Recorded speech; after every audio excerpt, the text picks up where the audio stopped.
$5 million in grant money that she won. And the baby was there and the whole board was just looking at the baby. Yeah.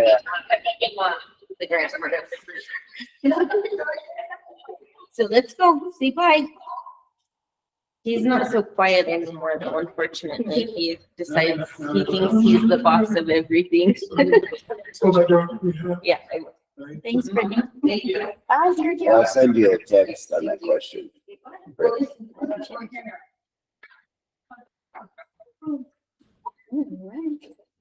It is 10 o'clock. We will go ahead and get started with the August 13th, 2024 Board of County Commissioner regular meeting. Please join me in the pledge.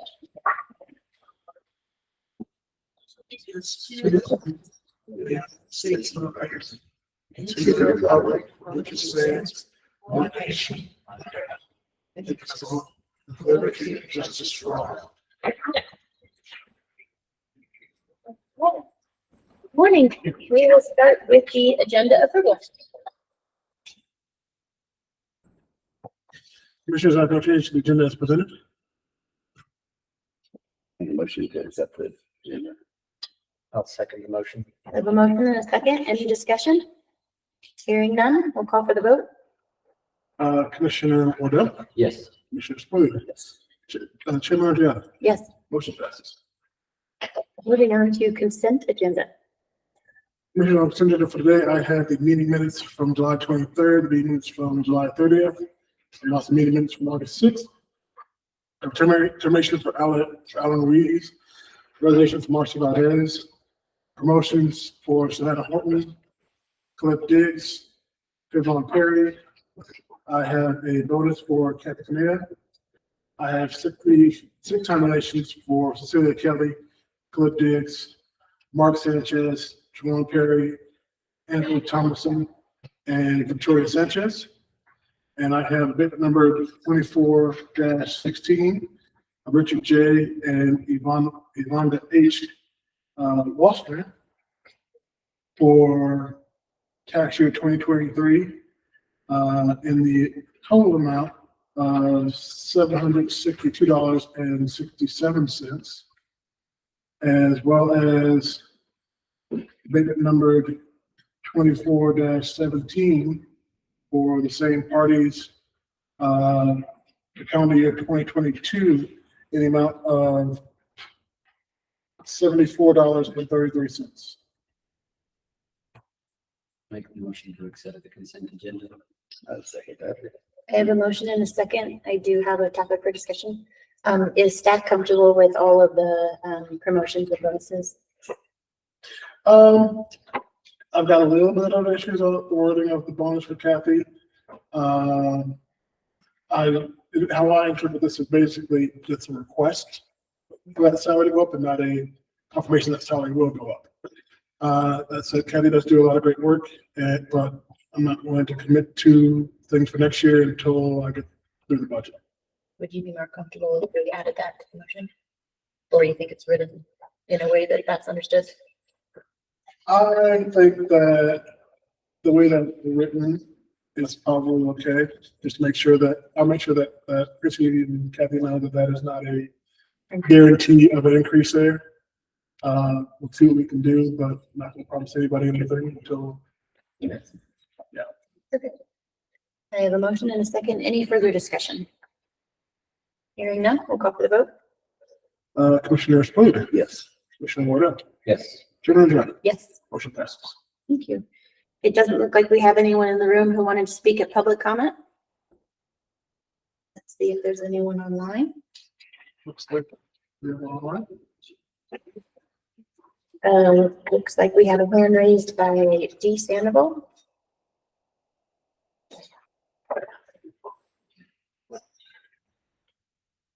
D, you're welcome to speak, but you are muted. Can you hear me now? Yes. Couple of things, Mr. Young, I still haven't received that refund for the core request. I don't know where that stands. If you could please shoot me an email or just advise. And then I also wanted to know what, I listened in on the work session. What is the date and time for the meeting with the Sheriff's Department in the city? Absolutely. So that refund is in the vendor room. We erroneously charged for the full 4 hours and did not cut the first 2 hours, which are free per our policy. So the check will be cut tomorrow. Thank you. On the sheriff's office meeting, that is Thursday, August 15th, at 4:30 p.m. in the community center meeting room. And it'll be posted on the county's website with a link to the Zoom for that meeting, or to the Google Meet, I should say. Thank you. Thank you. Anyone else for public comment?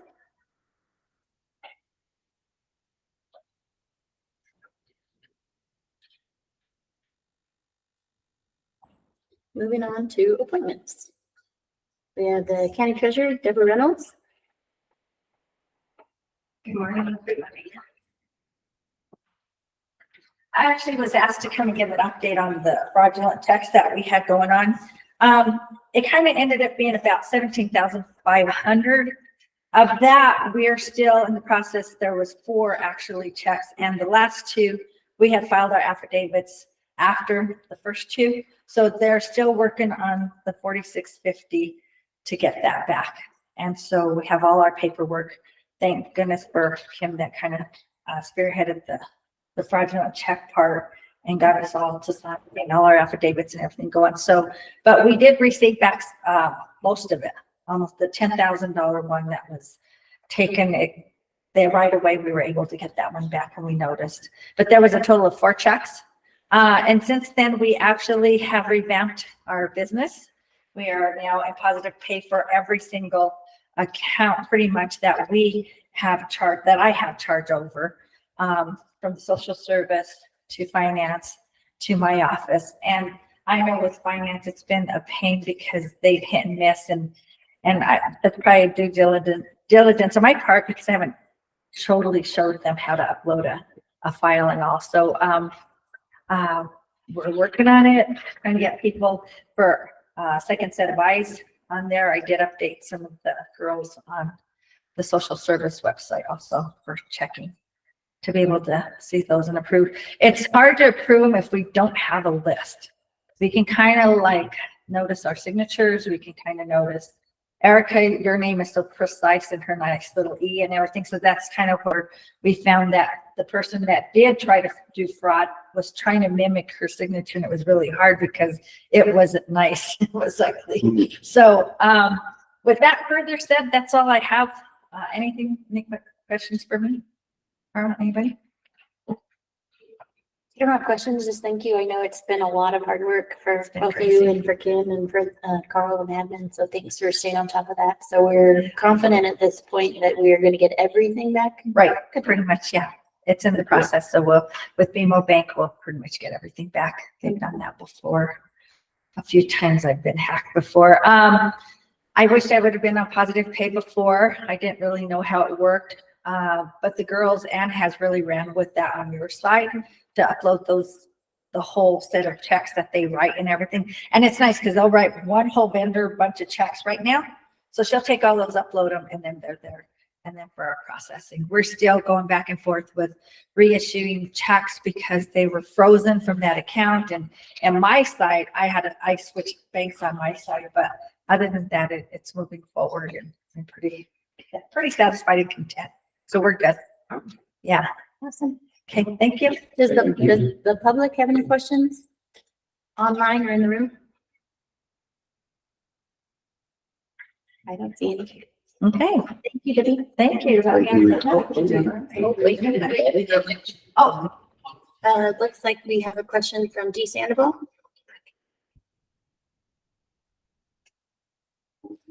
And if you're talking, you're muted. I have to hit it twice. Hey, Debbie, thank you for all your hard work. I just have a couple of questions. So it seems that those checks were made out to individuals anyway. From the core request that I got, 2 of them were made out to individuals. One was Royal Electric. Is it fair to say that are they a customer, Royal Electric of the county? That was the good check.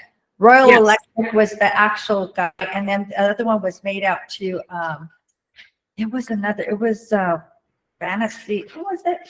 Slated. What was it? Slated. Yeah, slated, something like that. Yeah. So we caught that, but Rural Electric was actually a check that they had to pay out, the $10,000 check. So somebody got a copy of that check and changed it to some other name, and the bank caught it because it was the same check number. So what about the checks made out to individuals? They were nobody here at the county at all. I can't recall the names on them because Uh-huh. I balance my statement. I kind of mostly just look at numbers and, check numbers. And it was the same check number. Yeah. Yeah, it was like 4 times the same check number, I think it was. Yeah. Yeah. Did they cash those checks? Two of them, I think, well, they tried to, but we got probably 12,800 back.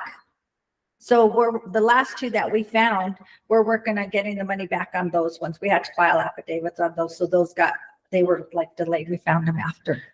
So I apologize. I'm just trying to understand. So if they were made out to individuals and they cleared your account, were they cashed? They were electronically deposited. Yeah, they were electronically deposited. That's how we caught them. Okay. Thank you. Okay. Any further questions? Thanks again for that. Vivian. Thank you. All right, next on the agenda, we have Museum of Friends.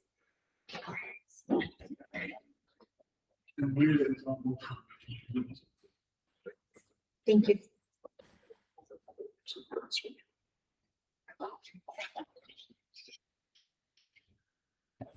Hi, my name is Heather Hernandez, and I'm working with Maria and Brent at the Museum of Friends as a strategic planning consultant.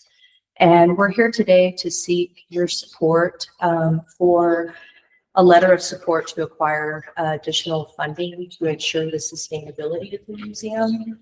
That funding would allow them to expand and maximize their community impact through programming and ensuring they remain a cultural significant component of the county.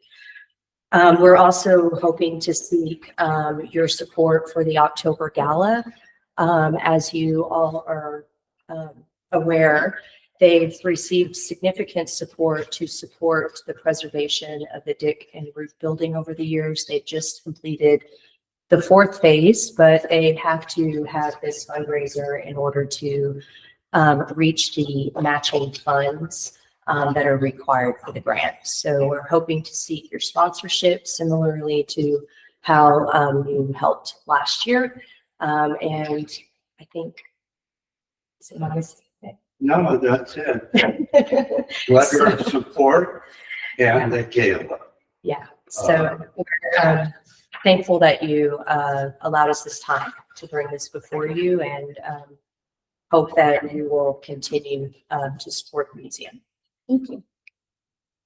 Any questions? Do you need any details on the letter of support, or do you have what we need? I don't know. You need, I have wants to, we do have we can follow up probably within the next 4 to 5 business days with the draft of the letter necessary.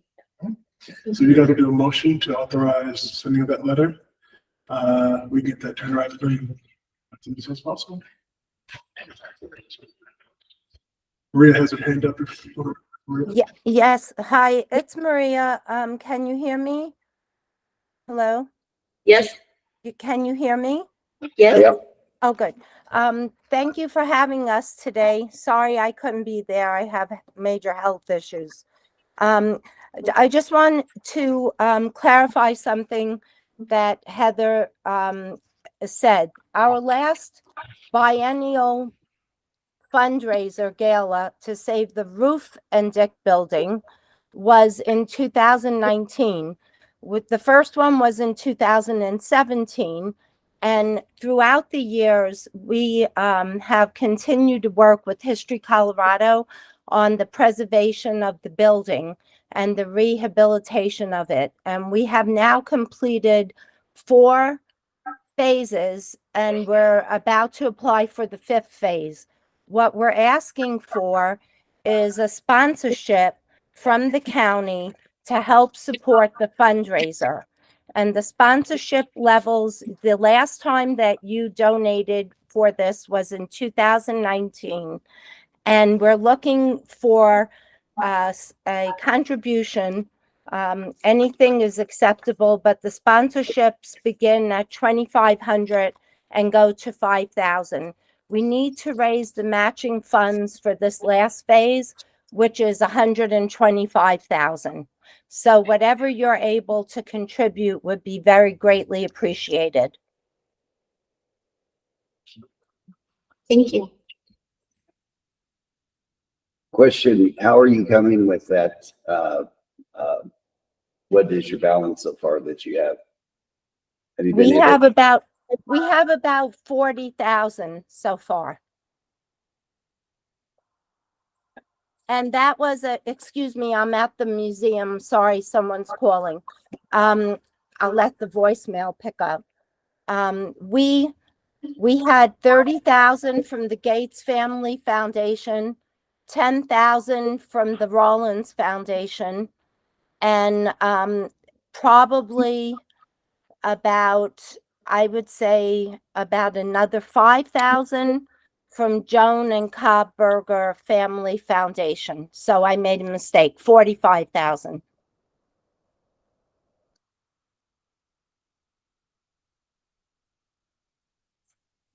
Any further questions for Maria or?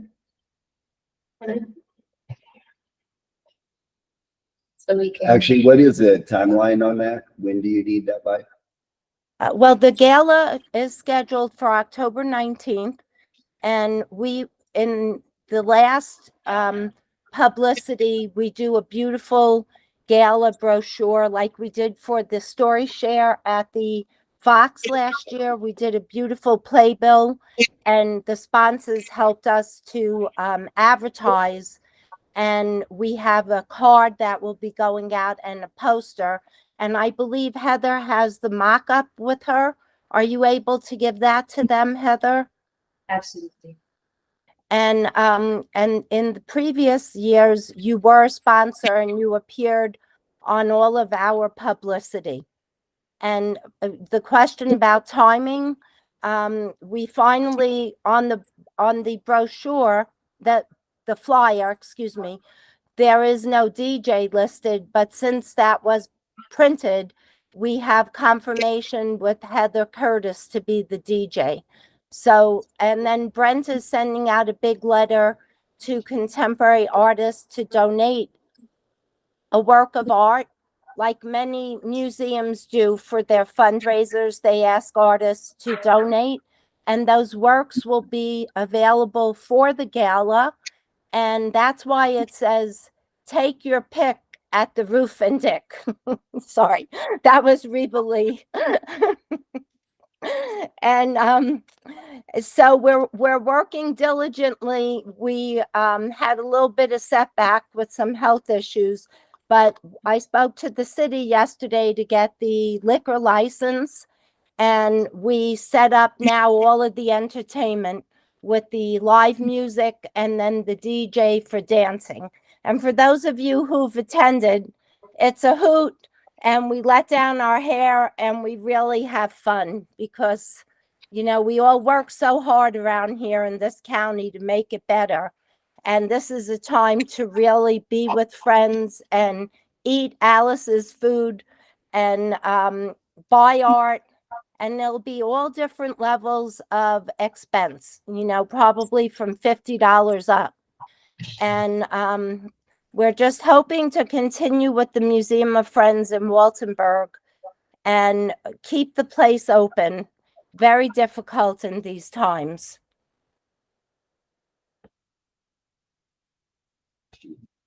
Anything else? Thank you for your time. Yes, thank you. Just keep it surprised. So we read a motion for the letter. Yes, order donation for nursing supplements. Entertain a motion for the letter. Make a motion for a letter to approve the letter. I will second it. We have a motion and a second. Any discussion? Hearing none, we'll call for the vote. Commissioner Waddell, Yes. Commissioner Spiller, Yes. Chair Marjorie, Yes. motion passes. And for the donation, all of this even something that we can afford at this time? I know we're really tight in our budget and we've made a lot of cuts. So, I think from my last members, I'm glad we haven't closed the last books yet. Or we talked about that yesterday. I think that you have not spent the amount of money set aside for community development until how much is left. Well, we see how they do on their raising of money and then kind of assess that. Yeah, you can also always just put it into the budget for next year to help them with actually the getting everything ready for that. But if what is it for the gala, we'll have the financials for you at the next meeting. So Okay. you can take a look there and see. Okay. I think that'd be smart. So we will take a look at our budget at the next meeting and see if there's something that the county can afford to donate to. But we appreciate you, and I'll make an effort to get there and put it on the calendar, and hopefully nothing else arises. I'll be there to let my hair down and dance with you, Maria. All right. Thank you very much. Thank you both. Thank you. All right, next we have County Coroner Bonnie Valdez and her annual report.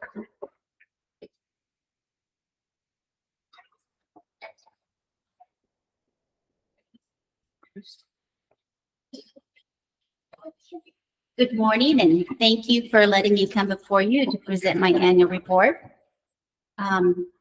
As you are aware, the coroner's office is a statutory office, and it is mandated by the Colorado Constitution and Colorado Revised Statutes. And under these statutes, the coroner's primary role is to make the proper inquiry regarding the cause and manner of any death that is within the jurisdiction of our county. In 2023, Huerfano County had a caseload of 109 deaths. 44 of those deaths were considered coroner cases in which the coroner is responsible and performs a thorough investigation to determine cause and manner. Of those 44 deaths, there was 21 autopsies that were performed in El Paso County, at El Paso County Coroner's Office. And we had 7 transfer of jurisdiction deaths. And basically House Bill 13-1097 states that the jurisdiction of a case is determined where the initial incident occurred. So an example of that is if we have a motor vehicle accident on the highway and the person is stable and gets transferred up to Colorado Springs, and that individual dies in Colorado Springs Hospital, that case is then sent back to Huerfano County, and our county is responsible for the investigation, autopsy cost, etc. And so we did have 7 of those. In the cases where jurisdiction was not assured by the coroner, a local physician with the knowledge of the decedent's state of health certified the death. These were predominantly natural deaths that occur in a hospital setting, in a nursing home, or a hospice death. Autopsies were not performed in deaths where scene investigation provided sufficient information where the coroner could determine the cause and manner. So starting on page 7 of my annual report,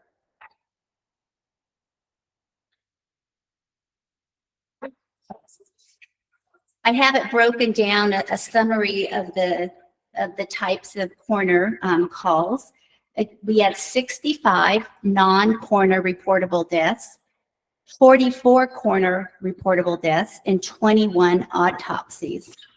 And then I also track information, the deaths that occur each month, and every year is different. Every year, the month is different, how the day, what time we get called out. There's no rhyme or reason to it. It's different every year. This past year, April and August seem to be the highest for deaths. And then on page 8, I monitored the days of the week in which most deaths occurred. And it was on Thursday and Friday. And then also what was the most frequent time that a death occurred. And that was between 5 and 6 p.m. Page 9 gives you a historical background of several years of the amount of deaths that we saw. And then also lower on the page, how many autopsies we did that year. And again, we had 109 deaths for 2023, and we did 23 autopsies. On page 10 is a breakdown of the location where death occurred. We track if it occurred in a nursing home, if it was in a home situation with hospice. We have some other locations. I did have an individual die at the 7-Eleven, or in the mountains. So there's other locations where people do die. And then page 11, we start breaking down what types of deaths that we did have. So out of the 109 deaths, we had 95 natural deaths, 10 accidental deaths, 2 suicides, and 2 homicides. And then on the bottom of the page, it is broken out into the sex. On page 12, it does show a breakdown of the 109 deaths by age and sex. Our youngest death that occurred last year was a female, 4 years old, who died with cancer. And our oldest was a deceased being in their 90s. On page 13, we start looking at what type of natural deaths do we have. And a natural death is any death that has occurred slowly by the disease process. Examples include heart disease, diabetes, cancer, stroke, Alzheimer's. And a natural death, if a natural death is caused by an injury or a non-natural event, such as a fall, a motor vehicle crash, a brain bleed, it is not considered a natural death. And in Huerfano County, our number one cause of death is still cardiac disease, which is also a nationwide issue.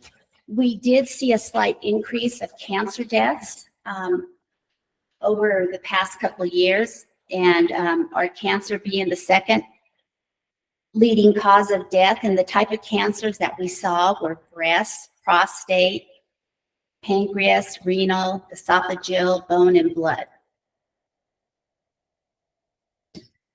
On page 14, it breaks it down into, for the natural deaths, male and female. And for COVID deaths, we did see 2 deaths that were attributed to COVID. One of those deaths, the cause was pneumonia that was caused by COVID-19. The other case, the individual had multiple comorbidities that contributed to the death, and those included obesity, diabetes, and cardiac disease. On page 14 and 15, I summarize what the accidental deaths that occurred in Huerfano County look like. And an accident is a death that occurs when there is no evidence of intent. This includes, but is not limited to, motor vehicle crashes, falls, drowning, or accidental overdoses. In 2023, there were 6 motor vehicle crashes in our county. 2 individuals that were in a single car, they were together. It was located on I-25, mile marker 58 and 59. Single car, both the driver and the passenger were unrestrained, and alcohol was in their system.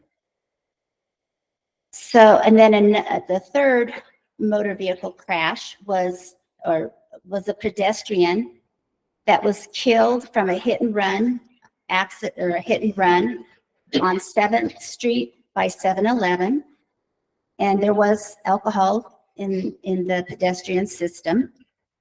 The fourth motor vehicle crash was a semi-truck, a 31-year-old unrestrained, restrained male on Highway 69, mile marker 26.5. And there were no drugs or alcohol in the system, and they contribute increased speed around this tight curve where the crash occurred.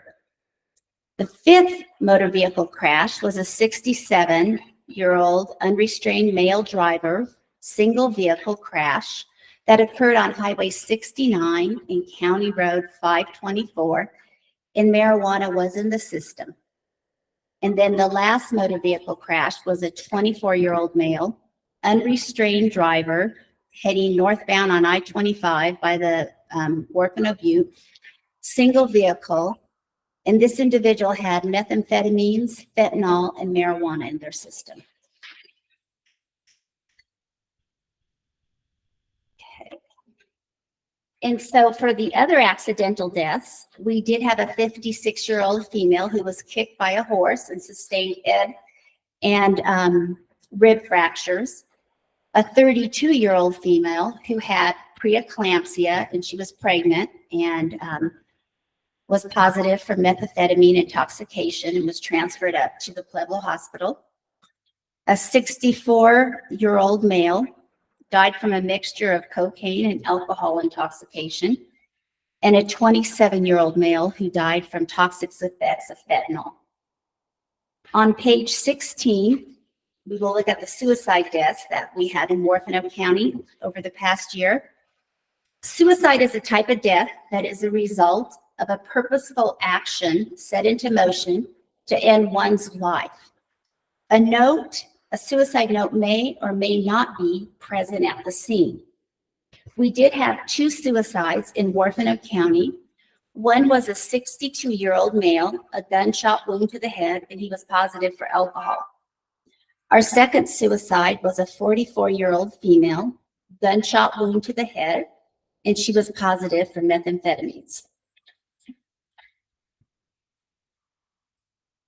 On page 16, we also will talk about our homicides. Huerfano County did have 2 homicides in 2023.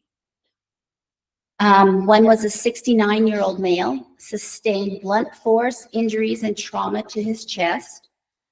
The second homicide was a 64-year-old female who sustained multiple sharp force injuries and multiple gunshot wounds.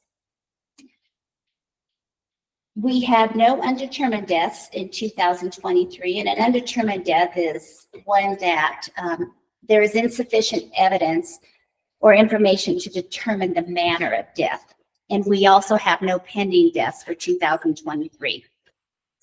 On page 17, there's additional information that talks about of the 109 deaths, reportable deaths, and the 44 cases that were considered coroner cases, that 21 of those went for autopsy. And a coroner's case, when you're out on a scene, takes anywhere from 4 to 10 hours. And if a cause and manner of death cannot be determined, we send those cases under state statute up to El Paso County for autopsy.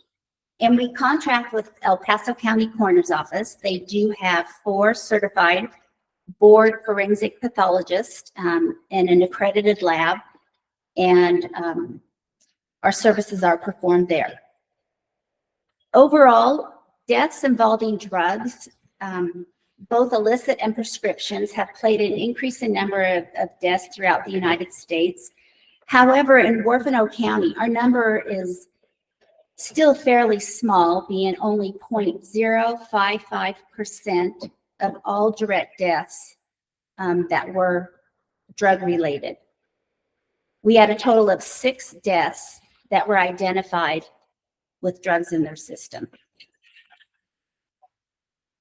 And then on page 18, For miscellaneous information, one of the roles of the coroner is to oversee private burials on private lands or established cemeteries.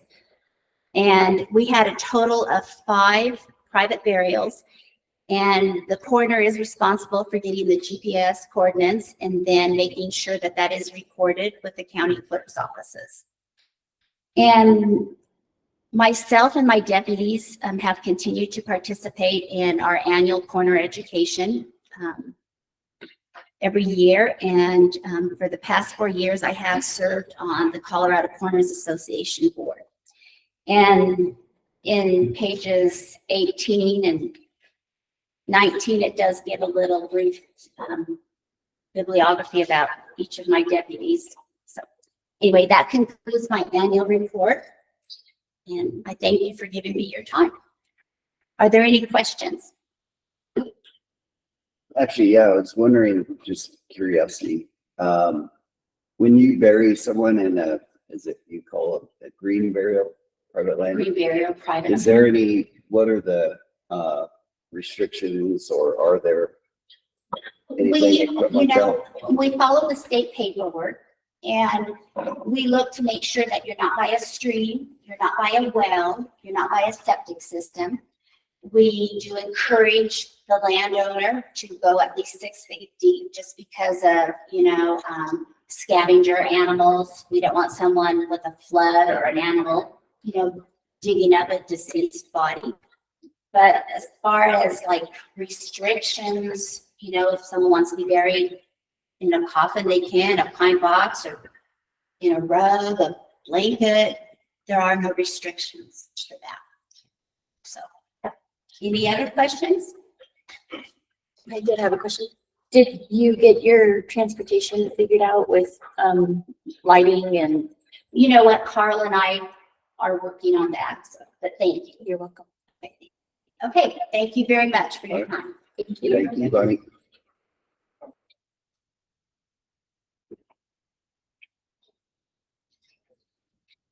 All right.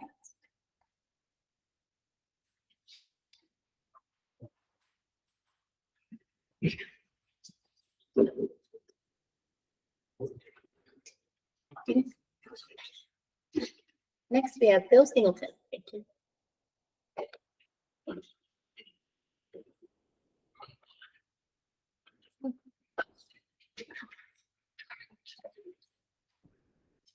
It doesn't come very easy. I'm kind of shy and quiet and demure.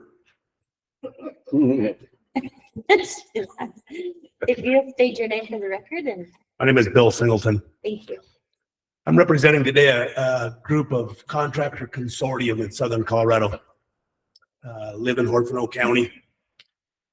I watched so many of our projects in our Southern Colorado area being built by contractors, and they're not from here. They're taking our jobs. They're taking our tax dollars, and they're taking them back to Colorado Springs, Denver, some places, Kansas City. And I'm having a real problem with that. I'm a contractor as well. So this group of contractor consortium, we're working together, not against each other, but as a peer group. We're trying to find ways to economically bring projects to our area. In Pueblo, Colorado, they have a board called PEDCO, and I know other jurisdictions do as well, and that's why I'm here today. I'm very dissatisfied with what's going on in PEDCO. Right now, they have a board member elected and serving on the board, and he's representing a contractor not in Pueblo and not in Southern Colorado. That's fundamentally wrong in my mind.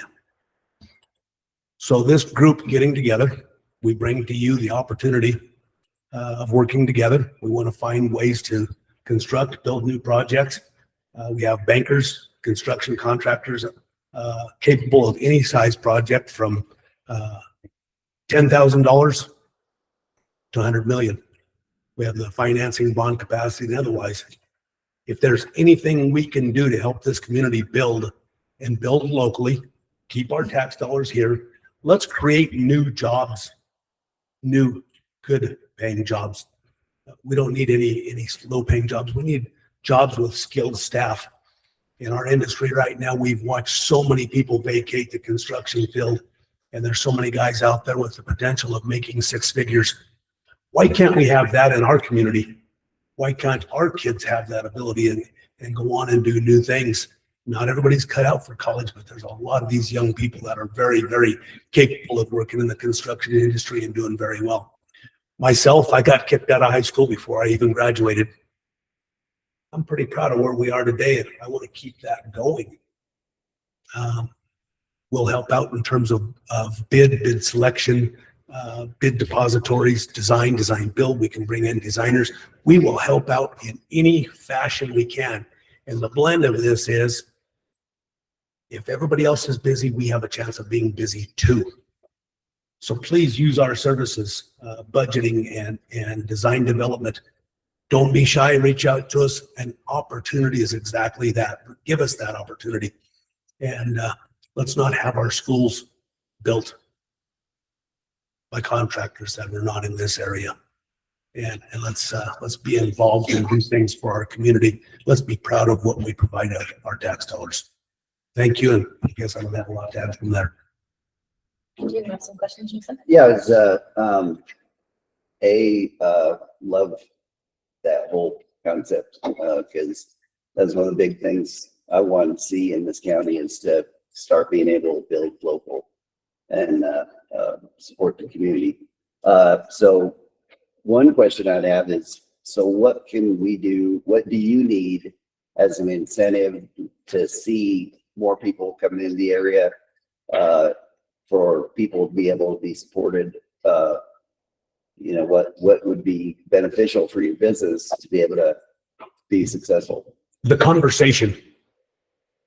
Give us the opportunity, and it's a terrible analogy, but it's a lot like throwing spaghetti on the wall. Let's try every opportunity. Let's talk to, we're trying to put together a team to go out and solicit and bring other owners from other states to our area.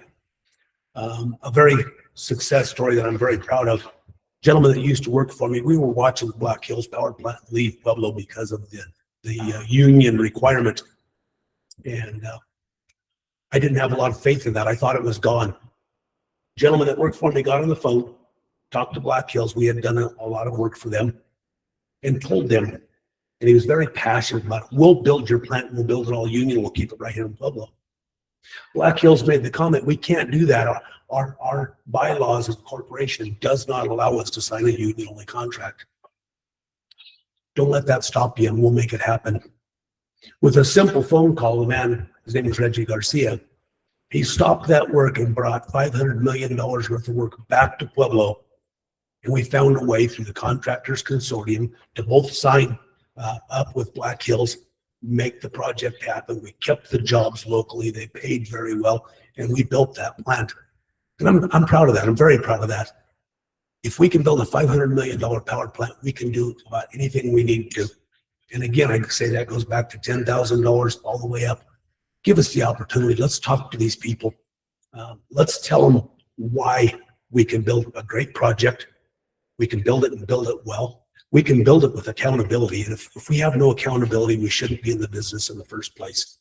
Going in front of our customers and talking about building a good project and keeping them locally, that's good for our future in days and days to come, and it's good for our kids. I have 2 adult sons involved in my business now, and I don't know how many more years I want to keep playing the game, but they got a long road in front of them. Give us that opportunity, sir. Give us their information. How do you find you? How do you get that information out? I mean, Miss Sherry's got it, certainly. She knows almost everybody in town, and the other 3 people she'll meet tomorrow. I would happily share business cards, and otherwise, give us that opportunity. I will make my time available. Another opportunity is District 70 did a bid depository.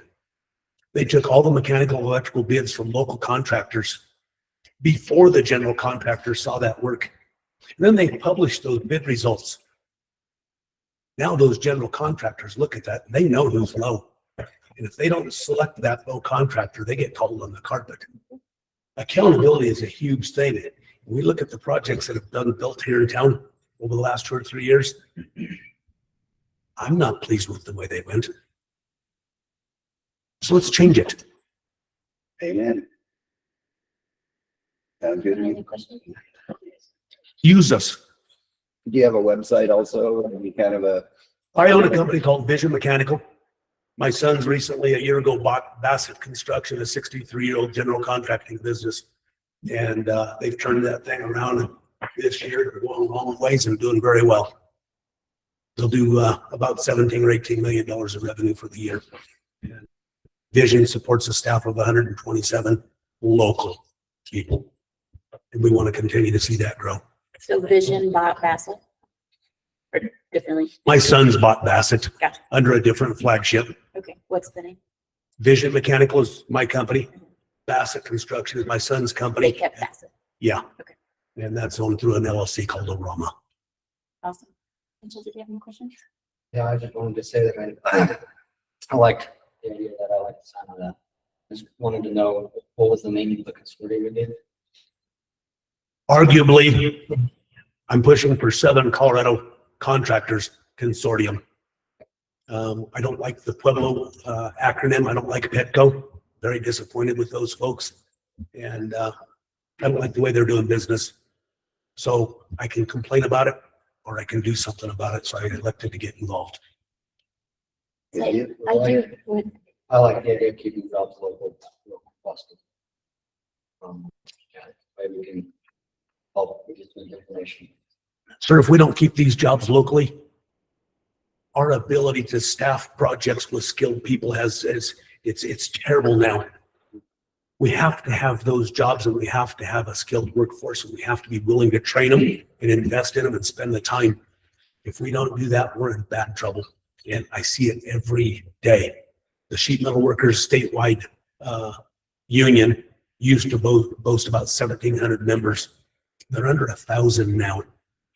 It's not a union, non-union discussion, not at all. It's about the ability to have skilled craftsmen build our buildings. My company is double-breasted. We have union and non-union guys. I just want skilled craftsmen. I want good jobs. I want good jobs with good benefits and retirement. And I want to look at those guys when I'm old and say, we did something. We built a great building. sounds good. I do have a few questions. So you live local to Huerfano County or? Me and my sons all live in Huerfano County. Wonderful. Okay. And the people that make up this board are mostly Huerfano County or a mixture of? public? Mixture of everywhere. Okay. We might see people from Lahana. I'm trying to find the folks and attract them from Walsenburg. Certainly, I want that. I'm a little partial. I don't really like the big city feel. I would rather deal with our community and bring in good people. And then I know in Trinidad, for example, they have trade programs where they take college students or sometimes even high school students and they teach them those trades. Yes, Is that something that's on your radar? absolutely. Okay. My oldest son participates in the Joint Apprenticeship Training Center, and that is a statewide organization. We have training classes on the Western Slope and all across, and that is an indentured apprenticeship program. And it is funded, they're paying for daytime training. I'm very passionate about education. I went to a national arbitration with the sheet metal workers over education. Education is something that you can never take away from that individual. Wages and everything else can become negotiable at some point in time, but that knowledge is yours. I want to continue to educate these young people and make them a stronger group of people to lead us. So yes, education is very important to us. Along with, I might add, give us the opportunity. We'll come into your schools and we'll go into your shop classes and we'll certainly promote that. And I will personally give my time to do that. If I can be a tradesman and make a good living, anybody can do it. Well, I know the schools often have job fairs, but also maybe we can make an introduction to the schools. So I'll get your information from Sherry and with your permission, I can get those introductions going. I do have business cards I can leave as well, or like we say, we can put that on Sherry. And then what about like a Habitat for Humanity or using those skilled tradesmen in high school or college to, renovate some of these homes we have in town? We would certainly entertain that. Yes, Okay, absolutely. That's the best opportunity for us to recruit. absolutely. And to clean up our community. Absolutely. Have you met Economic Development or Carl Kraft, who happens to be in the audience? We spoke on the phone briefly. I know that Carlton has been blessed with some really awesome opportunities that may come to the community, some that need existing real estate to be renovated or new real estate. So I think that'd be an important relationship to have with economic development. Absolutely. And I extend our services across the board, budgeting, constructability. Start somewhere. Awesome. Sounds good. How about in apprenticeship? I'm sorry? Do you do any kind of apprenticeship? Absolutely, yes. But all the companies have, in the consortium, we have electricians with apprenticeship, indentured apprenticeship training programs, plumbers, pipe fitters, sheet metal workers, carpenters. We do have a wide variety of apprenticeships. I'm very passionate about the apprenticeship program because of the benefit structure that follows it. I'm a second generation sheet metal worker. My dad retired in 25 years. He was a 47-year-old man with a full retirement. I was given the opportunity to spend my teenage years with him every day, and it certainly gave me a boost in life to go on and do more. We need that apprenticeship, and we need that retirement. We need those health and welfare benefits. Health and welfare is such a passionate subject for me. My wife and I are both cancer survivors. I'm disappointed to see so many young people that aren't interested in retirement and aren't interested in a good, healthy health and welfare program. I'm young. I don't need health and welfare right now. Just put it on the check. But I graduated high school last week. And yeah, I've aged really well. You're the youngest man on the job today. And tomorrow you turn around and you do have a health scare. And so many people aren't passionate about those things. And we've got to change that. Well, Sounds fantastic. we do have a lot of projects that we need to discuss a path forward as a board, but we'd love for you to bid some of those when they go to RFPs or RFQs. So we'll keep you posted on that. And anything we can do, myself, as a county commissioner, or as a real estate agent, to assist you in whatever you need. This is so important for our community. So I'm glad you're here. Phone always rings and I'm always there. Phone always rings. Thank you very much for giving me a few. I think, Carl, did you have questions? Oh, Dale has questions. So I want to make sure you get down. Yeah. Hi, I'm sorry. Like Herdiger. I'm one of the county engineers. Okay, great. Yeah. So we do a lot of, we have Facet, we just one of our projects of ours last week. Yeah. So. I don't think we were successful in that. No, you were. Oh, we were? Yeah. Okay. For Larkspur. Oh, yes. Yes. I do know that project. very Yeah, well. yeah. So anyways, we do a lot of work in Southern Colorado. We love working with local contractors. Please. Obviously, most of our projects have to be bid and to low bidders, you know that.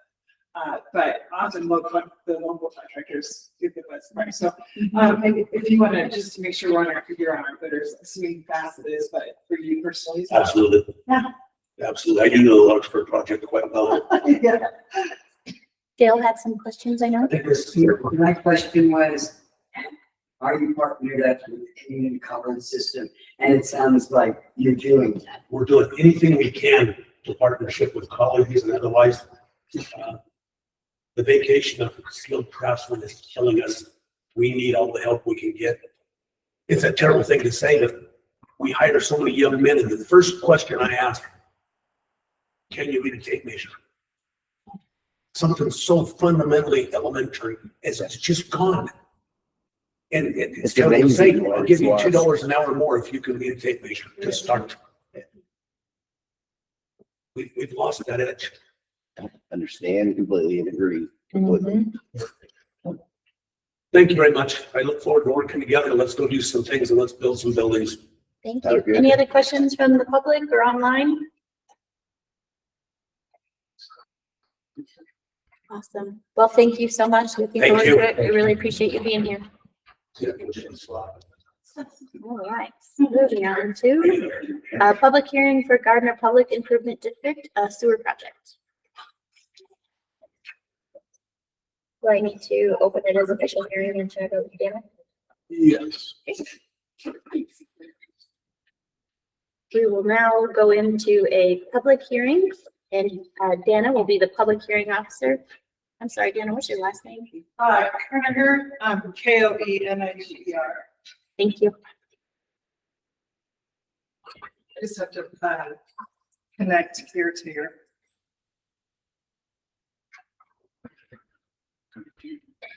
I was waiting to connect to your meeting, but I'm gonna do that right now. Sure. And then I'll just share screen because I think that's the best way. This usually works.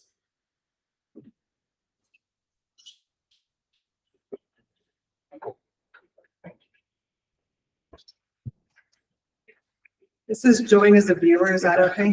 Yeah, do that and then I'll add you as a host. Okay.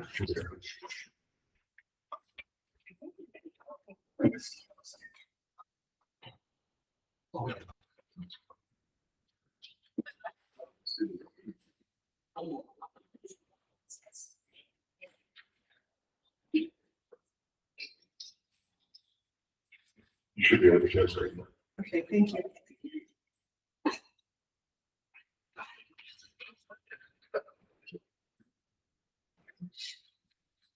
Chris, you don't have to, but you're welcome to come up if you want. I don't know if you have any. Can you change the view of this highlight? Oh, Just Just the spotlight. three, that's the three dots on there, right? am I sharing right? It shows right on my screen, but I don't know. Page layout. I'll change that. On our end. Yeah, we're good at on ours. Do that again. And then do the three dots again. Change layout. And then spotlight. Thank you. Oh, no, I think I'm second. I need to, every sharing, every platform is different, exactly. I need to probably share.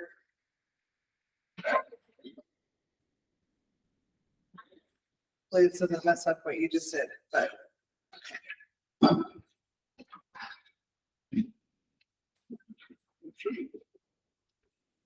There, okay, great. Thank you. My name is Dana Kroeniger and I'm with JMS Consulting Engineers. We are doing this for a second time. So I'm going to kind of run through part of this quickly and then kind of what brought us to today. But I know we have a new county commissioner, so it's probably is actually helpful for you to have an understanding of the project. So it's nice to meet you. Okay, there we go.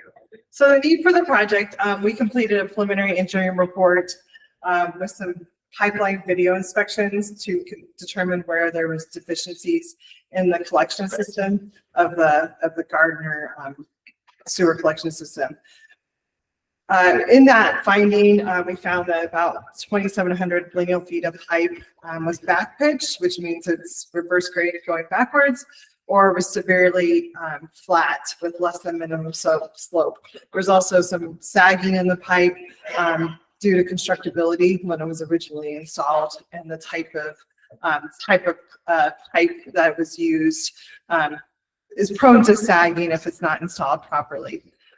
Those pipeline sags causes hydrogen sulfide to be generated, and that can then cause degradation of manholes, which we have seen in several of your manholes. The project description is a replacement of about 2,500 feet of existing pipe with 8-inch PVC, replacing about 10 manholes with new 4-foot diameters. And then another component of the project is installation of about 280 feet of 8-inch PVC. And this is due to the discharge permit for the wastewater treatment facility. And that is, we have to change the location of the discharge. Right now it's discharging into wetlands. And when your permit was renewed, they basically said you can no longer get a dilution factor. So the facility is permitted under a general permit, and under general permits, you're allowed to have a dilution ratio. And that allows you to basically have a lagoon treatment system. If you did not have a dilution factor, you would have to have a mechanical system in order to meet the requirements. So when the state reviewed your permit, they said, we don't think the wetlands count as a dilution factor. You need to discharge right into the river, which is I think counterintuitive to probably most of us, but it's just because that's how the person how they reviewed it. That's how they saw it. So that is a component of the project as well. So as we discussed earlier this spring, this is a very interesting project where we're trying to be strategic in funding. And so Carl and I have lots of conversations and we're continuing to talk, and we don't really know exactly how it's all going to play out, but we have lots of funding sources. So most likely this is going to be broken up into different segments. But where those actual lines are is to be determined based on some grants and then how the bid prices come. Maybe look at a local contractor that will give us the best prices. We do find that local contractors do give us by far the best value.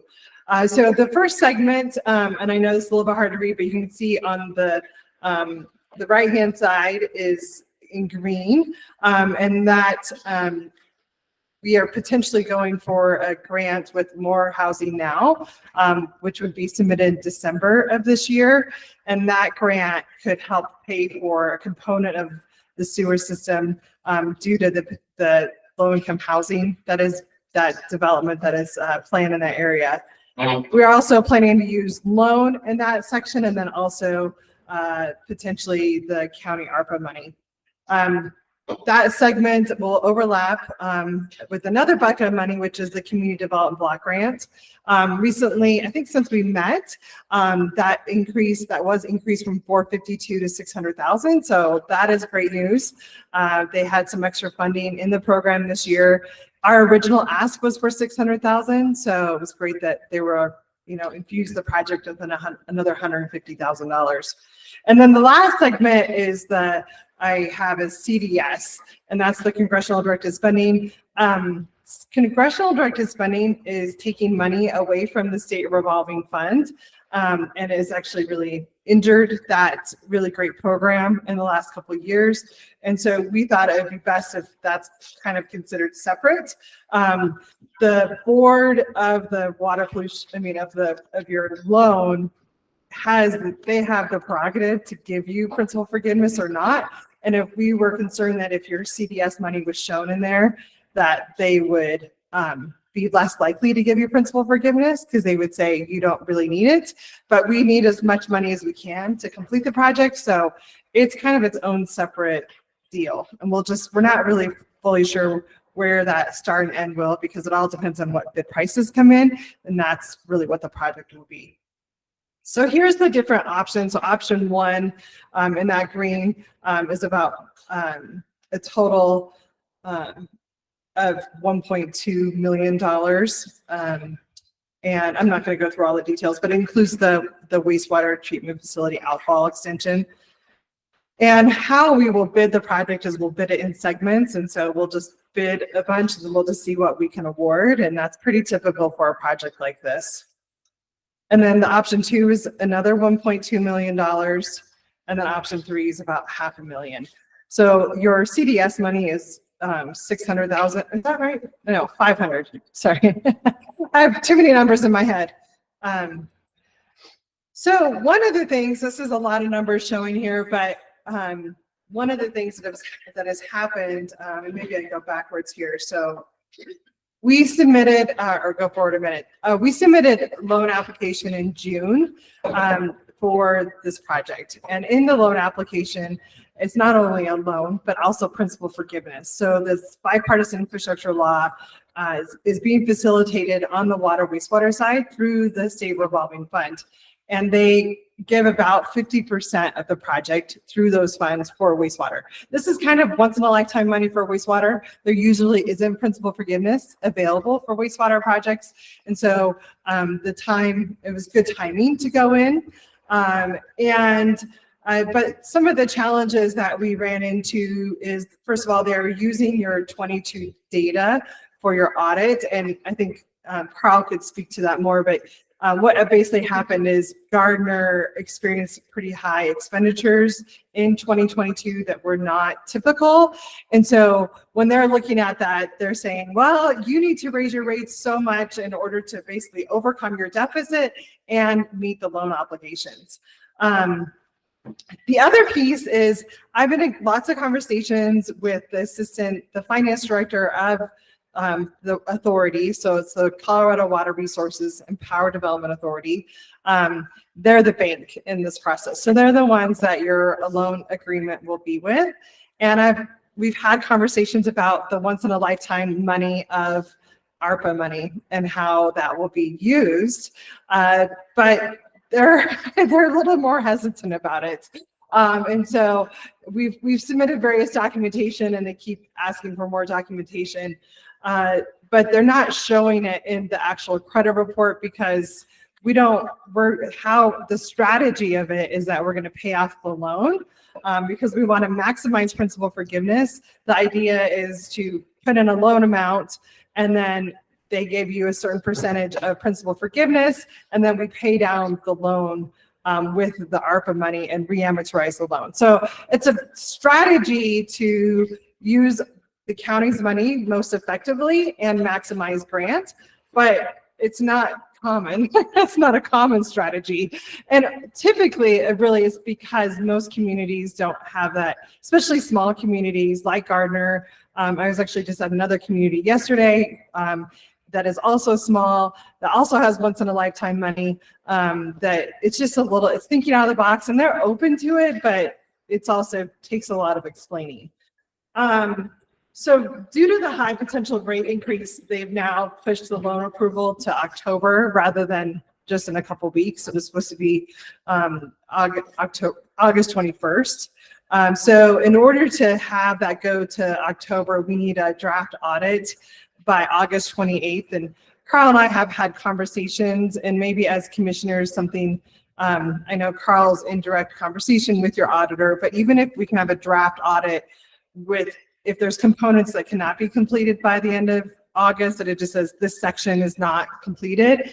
As long as Gardner's section is complete, then that will be, basically they need that to go forward. So that is an important step that is a little bit outside of all of our hands in this room.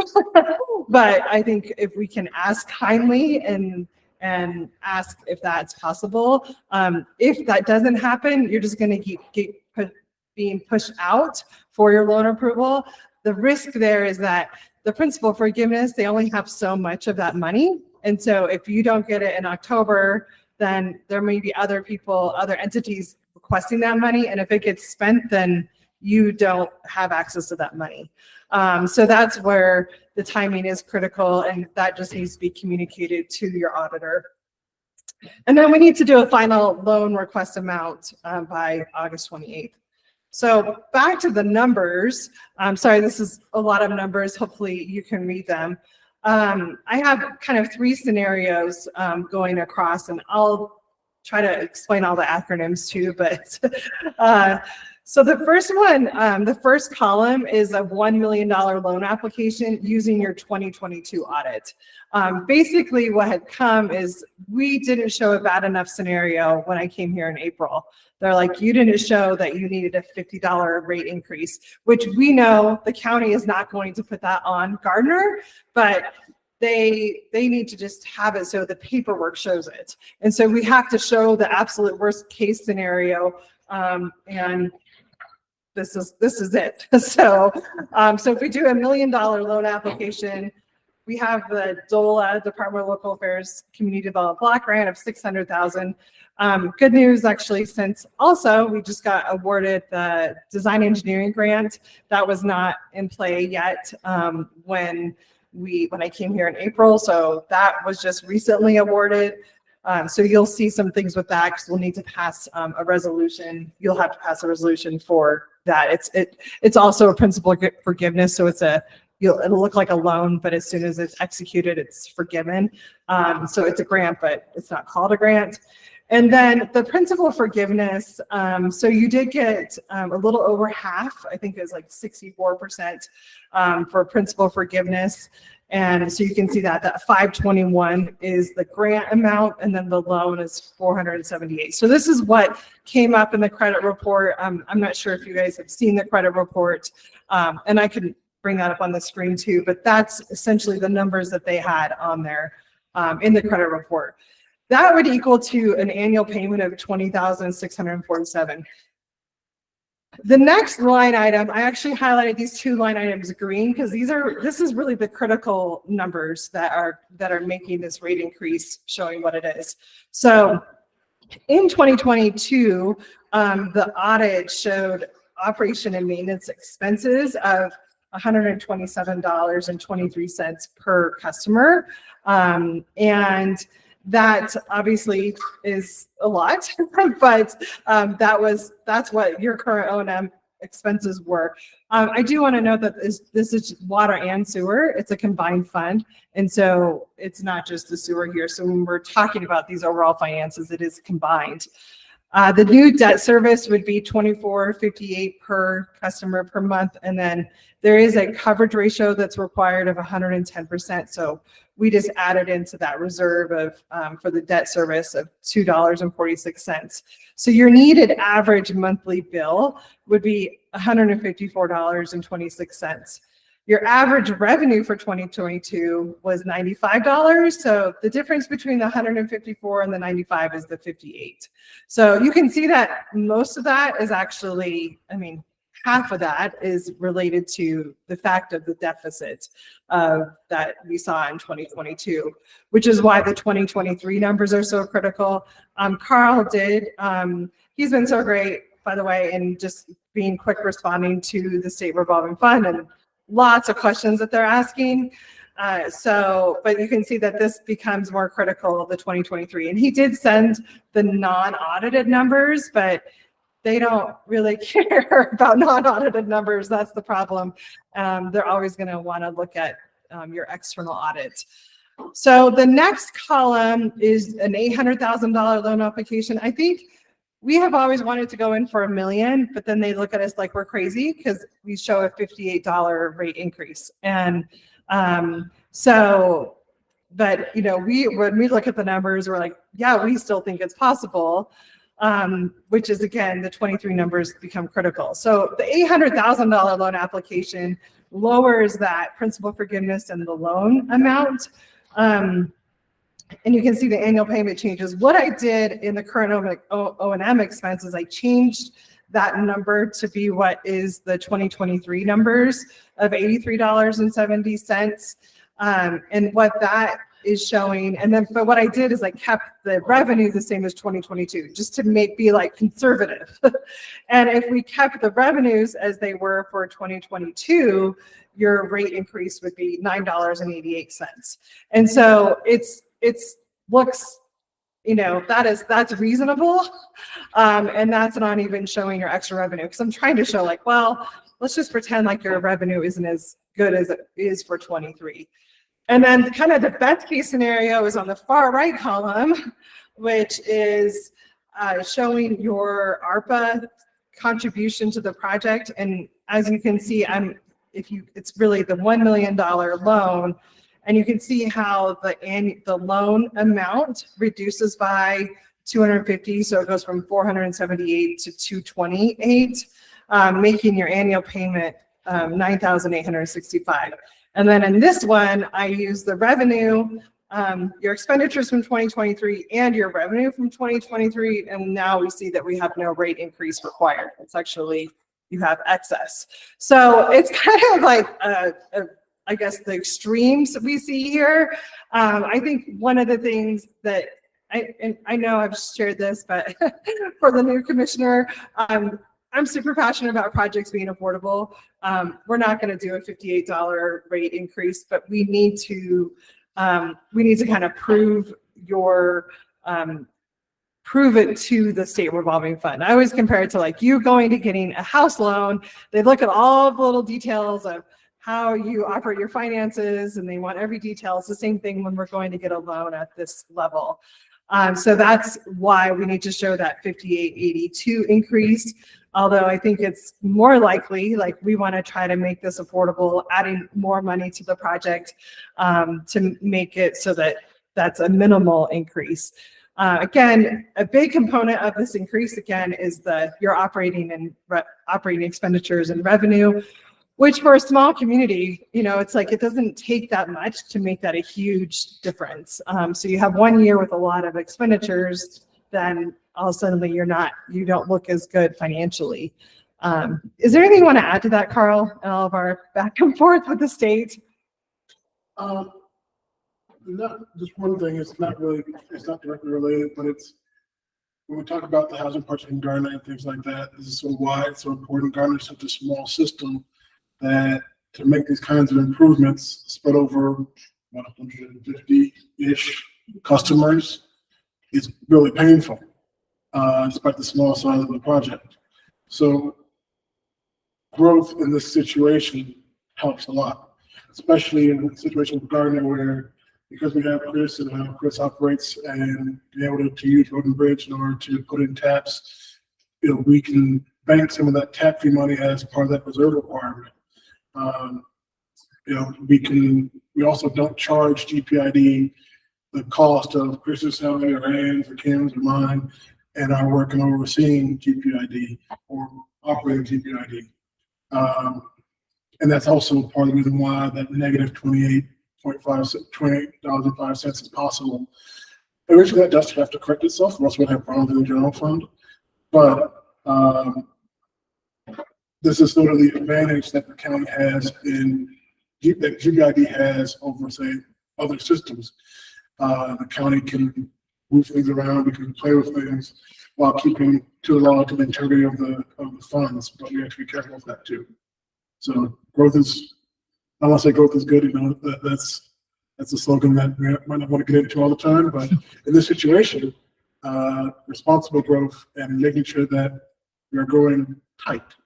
Because the worst thing in infrastructure is to have a line that has big gaps in between those taps, because that's more per mile, that's fewer dollars per mile in revenue coming in. So growing in a tight, dense way and things like that are very important.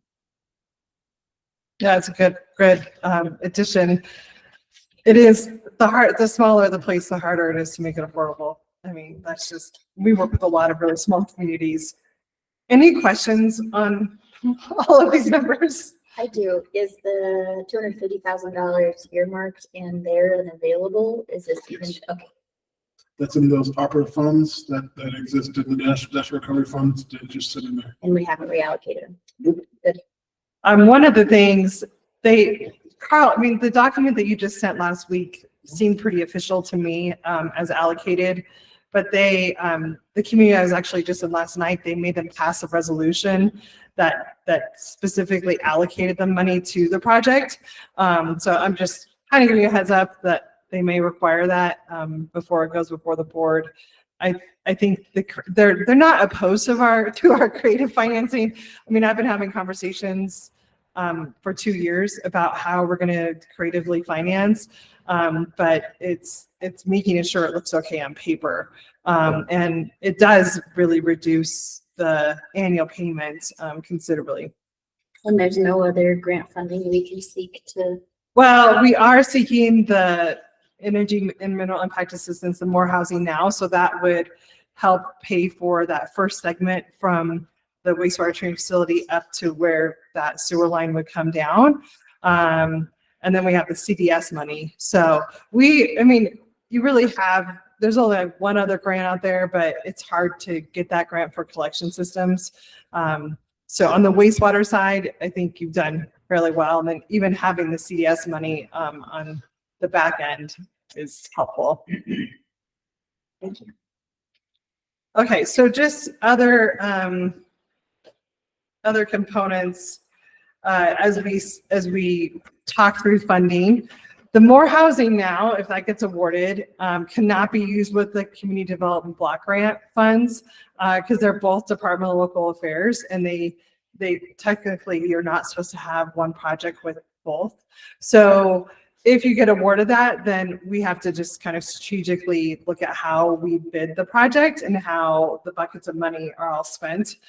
We work with a lot of grants I have a community that has 7 or 6 different funding sources. And so I'm not worried at all about the management of it. But it will be kind of tricky, I guess, how we allocate that. So that's why we'll divvy it up in segments, and the more housing now money would go to a certain part, and then community development block grant would go to another. We already talked about the CDS money not being used because it's not favorable with the state revolving fund, and then the ARPA money. There will be an additional contract administration cost if we separate into contracts, because every time like you're doing new contracts with contractors, and then we may have additional construction observation depending on timing. And then we just need to decide on the loan application amount. I think Carl and I have talked a lot, just that would be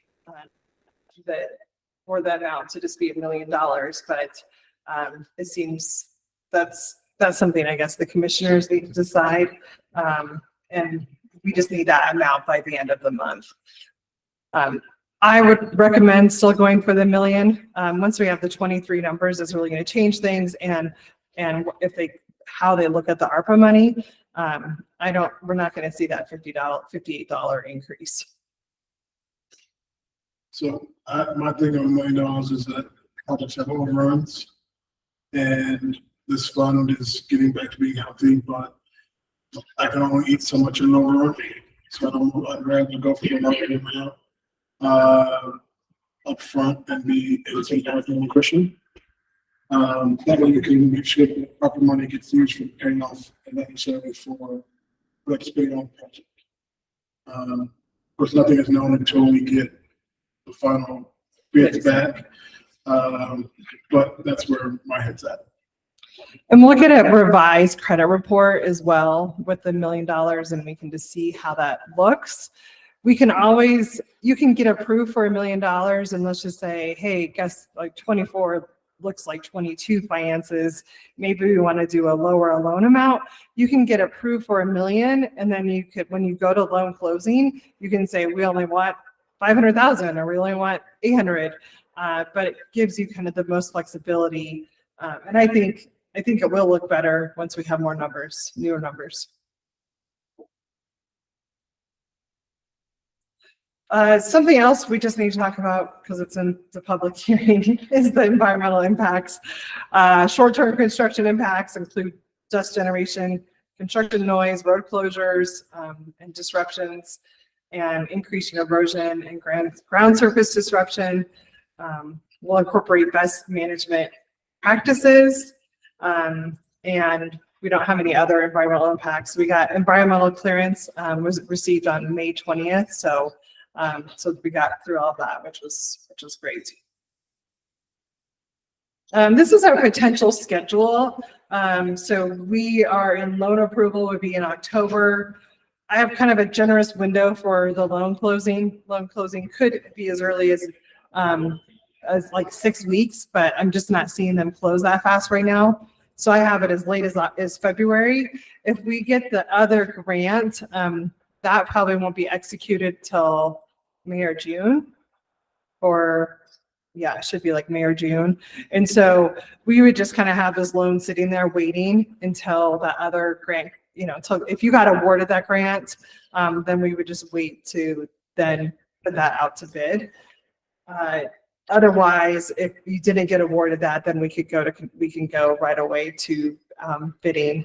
And then we have about a 6-month window of construction, but it also depends on what actually ends up being in the project. But that's what our timeline looks like. Is there any other questions?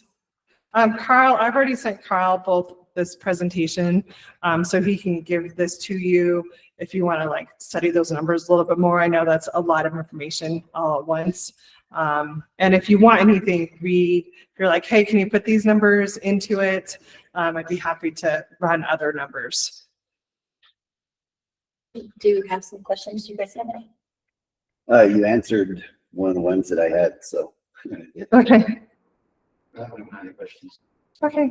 So just to run through this timeline so I can make sure I'm understanding properly, because we've had a lot of meetings and a lot of presentations, but Yes. essentially we bumped up the rates a year or so ago in Gardner slightly. Mhm. So that already took effect. And then at the community meeting, we talked about a potential of $10 added to the bill. And that's what this project is talking about. Mhm. So that may or may not occur, but we don't anticipate it being more than a $10 increase to the bill if in a worst case scenario. I don't think I'm willing, and it's ultimately your decision, but I don't think I'm willing to put a larger fee than $10 a month. I think at that point, we need to reevaluate the project and shrink it. I just don't think it's affordable for the community there. Sure. And then are there any for future projects or any other things that need to be done to either the water line or the sewer line to make this an effective project for the long term? Yeah, I mean, we're hoping we'll just kind of see when bids come and we have all of our funding sources fully expended and then we'll know like how far did we get. So hopefully we'll have all of the areas of recommendation, at least in the highway area, to be implemented.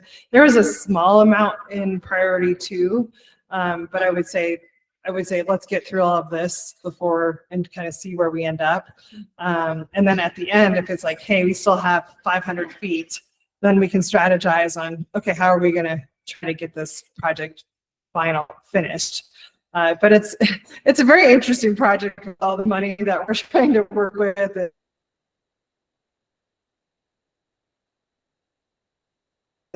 And money that can't overlap with each other. So it's we'll make it a great power. Quite a balancing act. Yeah. It is quite a balancing act. Yeah, it's going to be very interesting. And we're glad you're very. I'm thankful for.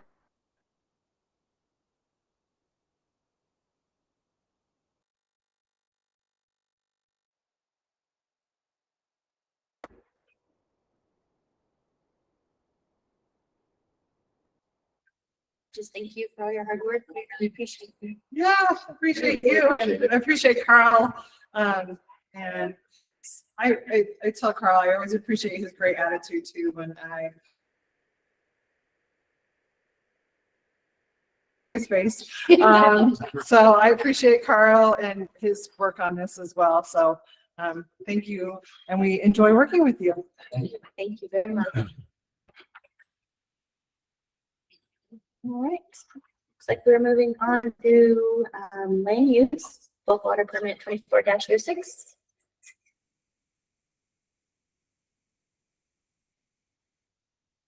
So commissioners, this bulk water permit is for Donald von Bachman. And he is building a house out there. He's been building for a couple of years. He's gone all the way through framing. It shouldn't be too long before he gets it's his final on it. So, and there was no issues. Recommendation. Staff recommendation is to grant the bulk water permit. Motion to approve the bulk water permit.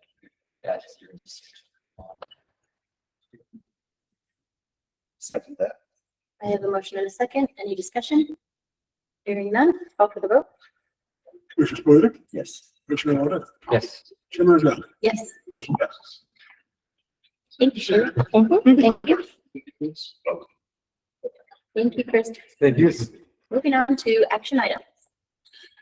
All right, Commissioners, first have here resolution number 24-36, motion to revise the organizational structure of the Huerfano County government for calendar year 2024.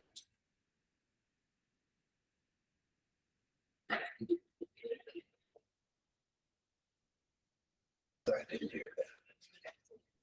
Action item A, B. So, we're on page 56.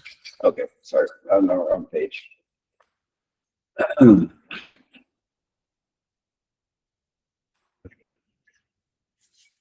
Make a motion for resolution 24-36. Second it. I have a motion and a second. Any discussion?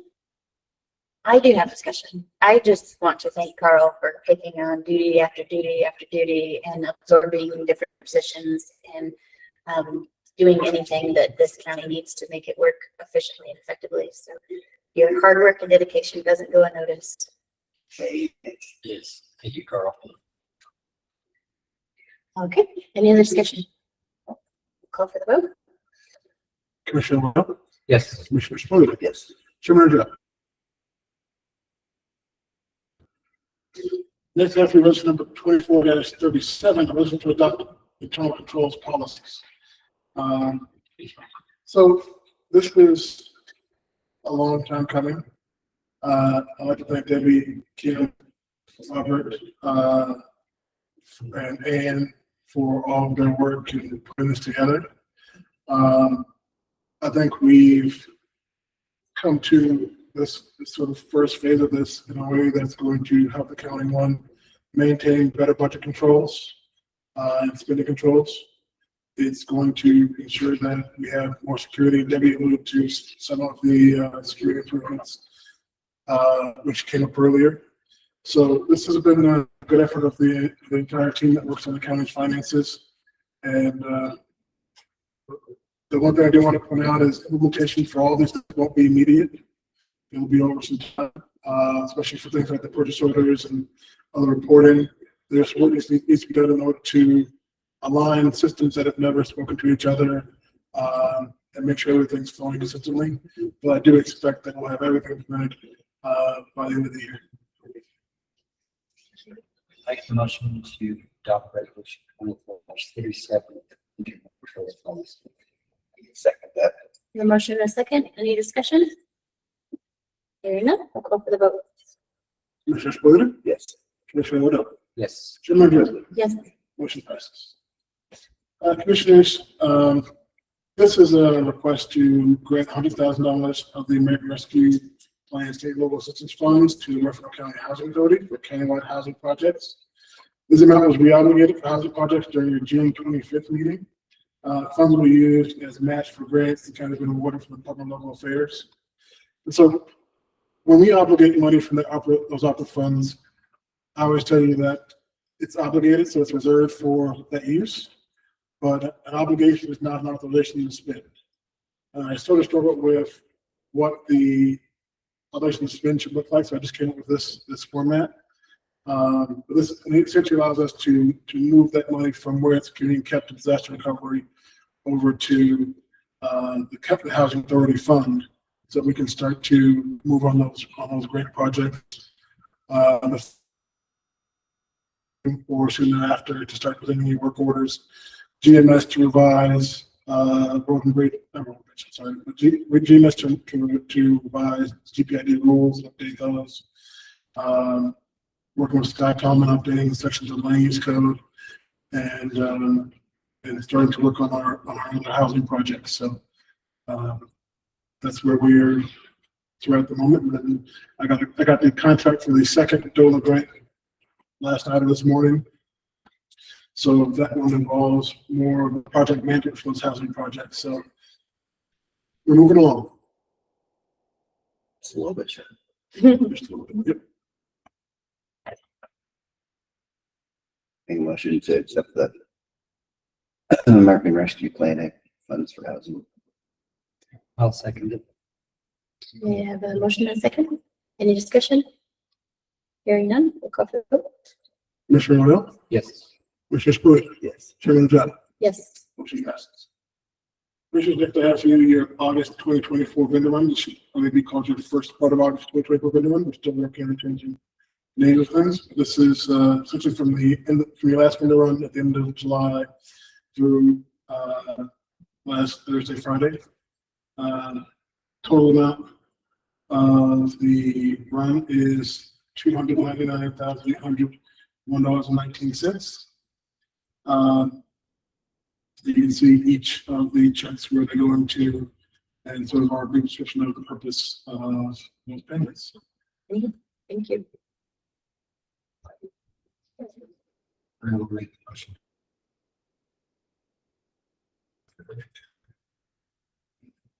Second that. We have a motion and a second. Any discussion? Hearing none, we'll call for the vote. Commissioner Spillier, Yes. Commissioner Waddell, Yes. Chairman Jeff. Yes. Motion passes. Commissioner, next to have for you a purchase order number 283 for Civic Plus LLC. This is a fee for the Unicode proofing in the amount of $2,240. This project actually began, I want to say, in 2021. So it's been a long time coming, but we are to the point now where I think we'll be done by the end of the year. I have the proof, and some of this fee is because our proof, our document is larger than we thought it was going to be. So by doing that, we're paying a little bit more because we pay by sort of the size of the document, which could end up with something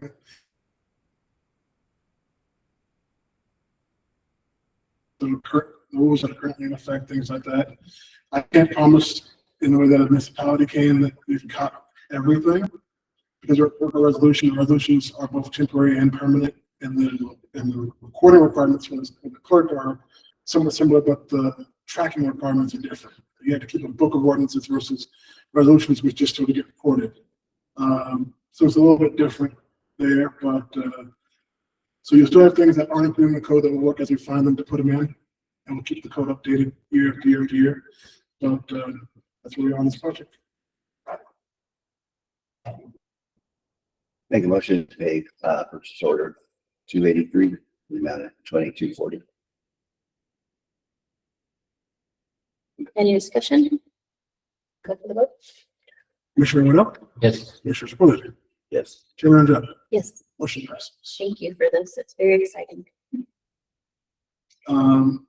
Next, I think Commissioners, purchase order number 286 for conversion in the total amount of $34,540.92. This is for the cameras related to the Help America Vote Act grant that you approved at your last special meeting. This one and the one following together will exceed the grant amount a little bit because they lowered the grant amount because of they're paying for elections, not necessarily for the entire building's access control and security to be upgraded. But we're taking this out of the PILT fund, and these cameras, recorded cameras, will be installed by the end of the year. Make the motion for purchase order 286. Second that. My motion is second. Any discussion? Call for the vote. Commissioner Spillier? Yes. Commissioner Wood? Yes. Chairman Angela? Yes. Motion passes. And then purchase order number 287, also for conversion in the total amount of $56,396.76. This is for access control, as well as access control, not just access to the building, around the building, but tapping it out, but also changing some of the doors to make them more user friendly as well. And both the purchase order 287 and the purchase order prior to that, that's all covered 100% by the grant. No, the 286 cameras is 100% covered. There might be a couple pennies that are off there.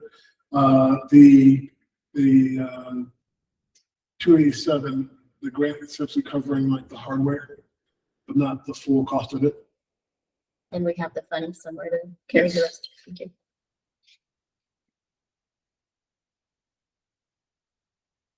Make a motion, pay purchase order 287 for 56,396.76.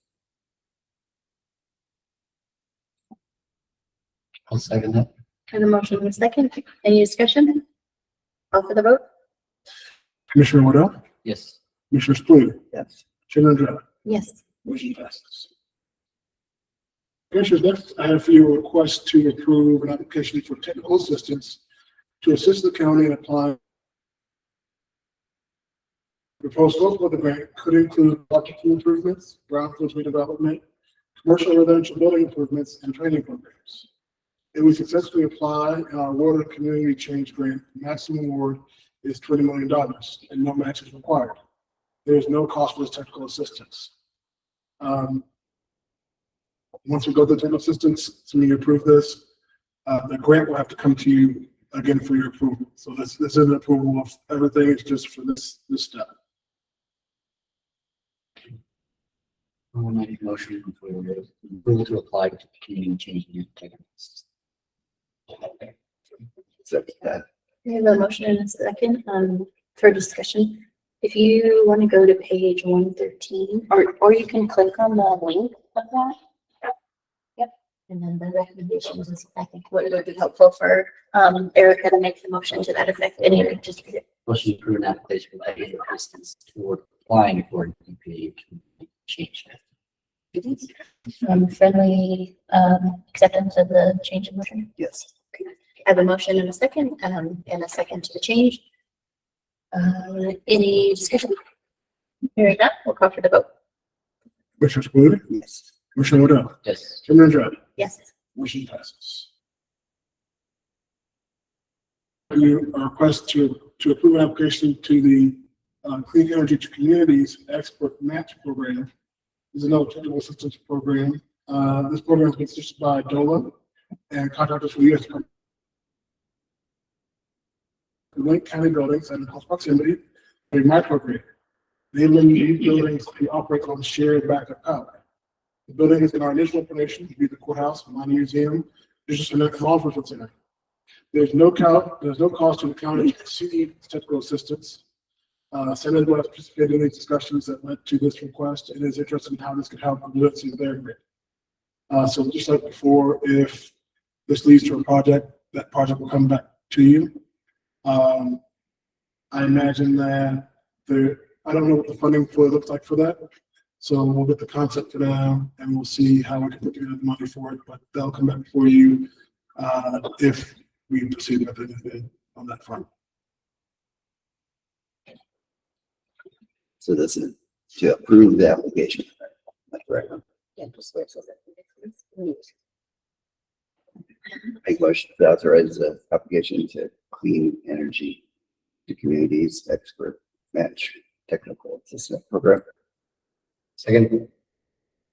The motion is second. Any discussion? Call for the vote. Commissioner Waddell, Yes. Commissioner Spillier, Yes. Chairman Andrade, Yes. motion passes. Thank you. Commissioners, next I have for you a letter of support. This was requested by CDOT for the Raton Pass Wildlife Reconnection and Protection Project. This is for a USDOT discretionary grant application. And this project involves a connection located directly east of Raton Creek and along the Fisher's Peak State Park. So basically, they want to make sure that these habitats can be connected, since they're turning Fisher's Peak into this wildlife area and park.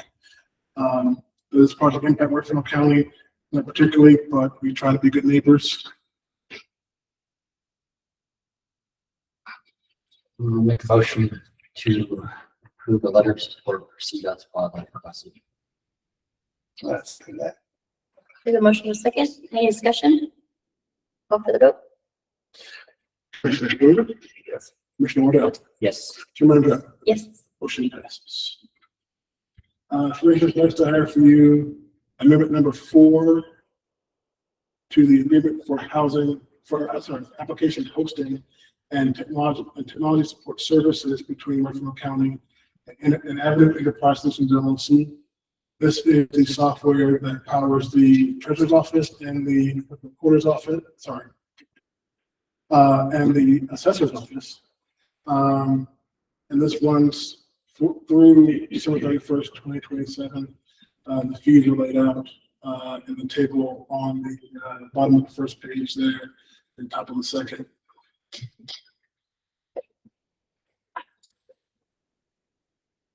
Do you need for each one of those different fee structures or just the whole thing? Just the whole agreement. Make a motion to accept the agreement for application technology support services. I'll second. The motion. Then you say in the amendment number 4. Amendment number 4. Second. Motion in a second. Any discussion? So we have some. Is this time period something you're comfortable with? Yes, I think ultimately it'd be great to have all of our offices on interconnected system. But I don't think that's really truly possible in the next 3 years. Implementation takes about a year. Raising the money for a kind of switch would take some time. And then, not to mention, there are a lot of changes happening on the state level with regards to assessment rates and things like that, and also various processes in both of those offices that make switching right now more difficult than usual. So I think this is a good time period, and I think that we just keep working together to see if we can find a way to get, if not on the same systems that can talk to each other and can make life easier for all of us. Wonderful. So I have a motion and a second, and any further discussion? Okay, call for the vote. Commissioner Wardell? Yes. Commissioner Shapiro? Yes. Chairman Odrado? Yes. Motion passes. All right, commissioners, that is into action items.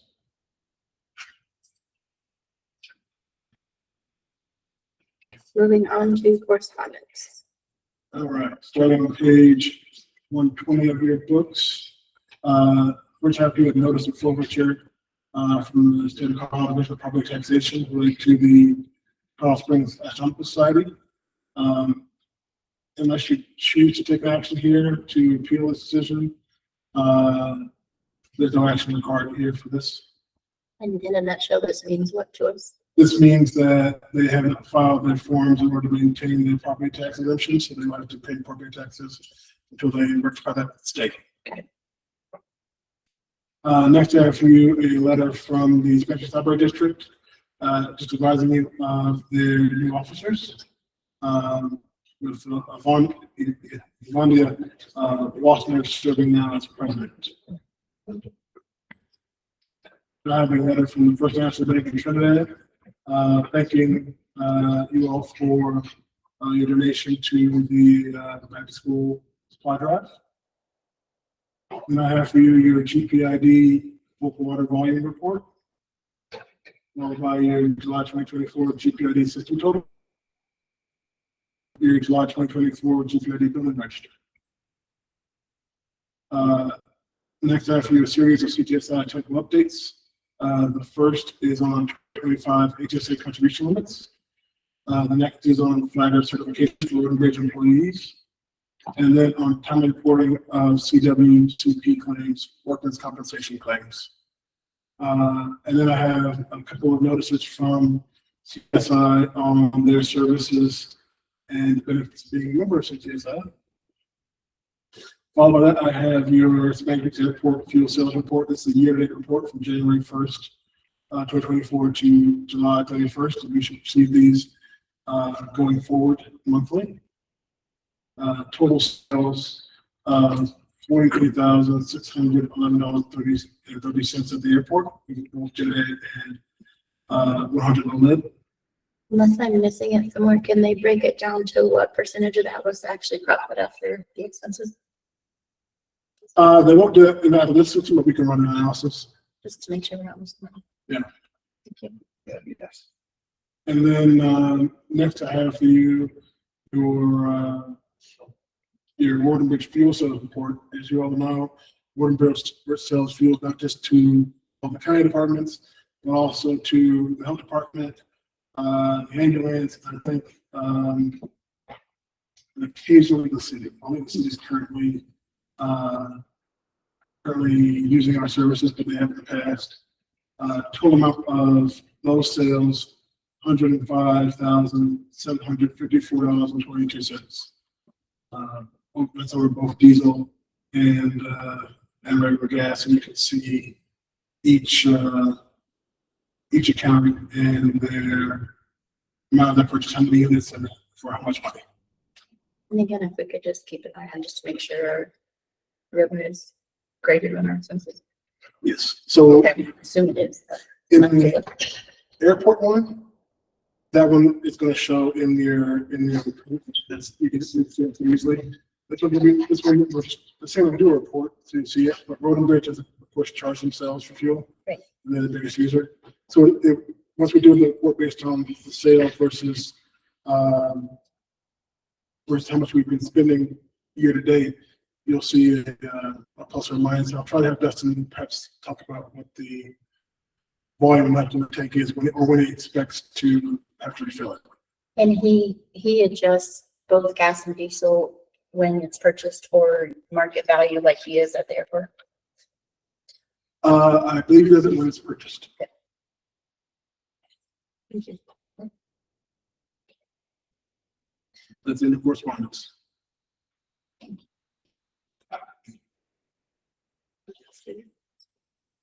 Moving on to staff reports. So we have 4 positions currently open, and we have a part-time administrative assistant in the admin office. That's to replace the part-time finance person that moved over to the sheriff's office. We have a case, adult services casing that closed on August 16th in the in DHS. And then we have deputy officer and assistant officer that are open until filled. I think we both have a couple, I think there's 1 deputy position and a couple of detention positions still open. On Thursday, we're going to release the invitation bid for the construction of the replacement of the County Road 543 bridge on the Huerfano River. The project's been in design for a number of years. We're really excited to see it move on. That solicitation is going to close in late September. Obviously, I forgot, I didn't say it before I saved this on PDF. So we can last project since. Mention again the August 15th, 4:30 p.m. meeting with City of Walsenburg. And last but not least, that the second portion of the Thorn Ranch, that contract for sale has expired. So we still have the 610.64 plus or minus acres south of 69 that were part of the second phase, but the 630.94 acres of the first part of the sale has closed and has been transferred to much of our LLC. And of course, I know there's been some confusion about this. The county is retaining the portion that has the water on it. That portion lies mostly north of 69.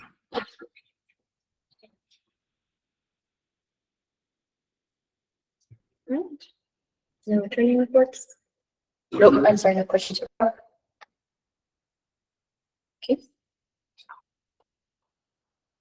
All right. With that, if there's nothing else for the good of the order, we can entertain a motion, saying we don't have executive session, a motion to adjourn, noting that we do have upcoming meetings at 1 o'clock with the business continuity tabletop exercise or from the county community center conference room. Motion to adjourn meeting. Nice. We have a motion and a second. Any discussion? Call for the vote. Commissioner Wooder? Yep. Commissioner Wooder? Yes. Commissioner Joe? Yes. Motion passes. We are adjourned at 11:51. Thank you everyone for attending.